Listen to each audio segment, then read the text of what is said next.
Well, the United Nations has renewed its assault on Australian agriculture. This time the UN wants red meat consumption slashed to just 14 grams per person per day. When you think a steak's about 200, 250, a lot of meat. As part of a plan championed by a high-profile Norwegian environmental activist to transition the world to a so-called sustainable system of food production. In other words, the end of the Australian meat industry if he gets his way. Tony Maher is the Chief Executive of the National Farmers Federation. He joins me now from Canberra.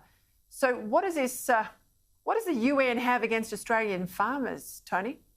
I'm not sure, Peter. It's pretty absurd, it's pretty ridiculous, and it's pretty offensive, I have to say, to not only Australian farmers but global farmers. I think everyone appreciates that you've got to have a balanced diet, but 14 grams of meat. I had a ham and cheese toastie for lunch, and I think I way exceeded that. It was 1 or 2 slices of ham, so completely ridiculous. Oh, mate, I love a sirloin and a good sort of 350 grams at that. I mean, 14 grams, what is a couple of walnuts or you know, a half a punnet of blueberries? It's not a lot. Why would we allow the UN, in this case this Norwegian activist, to have any say in what goes on dinner plates in Australia or indeed what we export?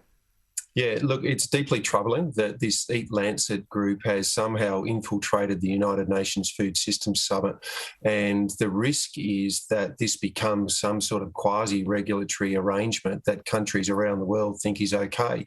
It's definitely not, and we've written to the Agriculture Minister, who I think shares our views on this, and we've got to actually balance up the discussion. We've actually got to get, you know, a realistic conversation around balanced diets and environment and everything else. We've got to have a farmer's view in this, and you know, from an Australian agriculture point of view, exporting what we know is some of the best red meat and agricultural products around the world. It's deeply troubling. Well, farmers are under assault. I mean, we've got the issues with a whole range of oats and things like that being called milks. It's very tough on dairy farmers who want to now retain some branding around dairy milks, and you've got this issue. Does it extend to all protein sources or animal-based protein sources, or is it just red meat?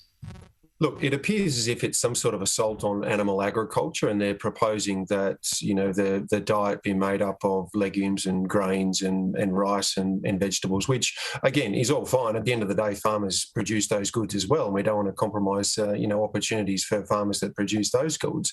But it's completely absurd to think that animal agriculture can't be part of a sustainable diet, a nutritious diet and a balanced diet. So, again, that's what we're calling on the government to do, is to actually work with industry here and make sure that United Nations Food Systems Summit somewhere in Geneva or something, they're thinking they're going to be setting the global diet for you know, the population, which is just completely unrealistic.